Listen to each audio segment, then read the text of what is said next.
তোমরা ভুলভাল কাজ করছো কেন? কিসের আবার ভুলভাল কাজ? হ্যাঁ, কিসের আবার ভুলভাল কাজ? ওকে মারে। ওই তোমরা ভুলভাল কাজ করছো কেন? কিসের আবার ভুলভাল কাজ? হ্যাঁ, কিসের আবার ভুলভাল কাজ? বিমে 4 ঘন্টা রড কেন? 4 খান দিবে না তো কয়খান দিবা? হ্যাঁ, কয়খানটা দিবা? 4 খান দিবে না তো তুমি? তো বাটামে তো 3 ঘন্টা দিবে, টপে 2 ঘন্টা দিয়েছো, ঠিক আছে, বাটামে 3 ঘন্টা তো দিবে। তো তুমি 5 খানটা মোটর রড দিবে, তো তুমি আগে বলবা না তুমি? তাহলে ভুলটা কে তুমি বলো তো? তো কেন তোমরা জানো না? তোমাকে আগে বলতে হবে তুমি 5 খানটা রড দিবে এখানে, তাহলে তো আমরা দিব। আর এসব এভাবে বান্ধে চলে আসছে। কোন জায়গাতে তুমি এক কলম আগে দেখো তো 4 ঘন্টা রড দিয়ে বিম কোন কোন জায়গাতে বেঁধেছে?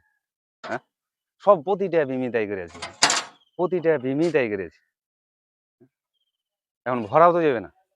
এখন আর ভরা যায়? বান্ধা হয়েছে সব। আচ্ছা, তোমার মাথায় কোনো জ্ঞান বুদ্ধি নাই? হ্যাঁ, কেনে যে 4 ঘন্টা করে রড দিয়ে বিম বেঁধে দিছো। কি বলবো তো জানি ভাই? দর্শক বন্ধুরা, আপনারা দেখতেই পাইছেন 4 ঘন্টা করে রড বাঁধেছে। হ্যাঁ, তো এই 4 ঘন্টা করে রড বাঁধে আপনার ধরেন এটা দোতলা হবে। হ্যাঁ, দোতলা হবে। কারণ লোড লিবে কি লিবে না, মজবুত হবে কি হবে না, কমেন্ট বক্সে অনুরোধ থাকলো, অবশ্যই আপনাকে মতামত জানাবেন। ভালো থাকুন, সুস্থ থাকুন।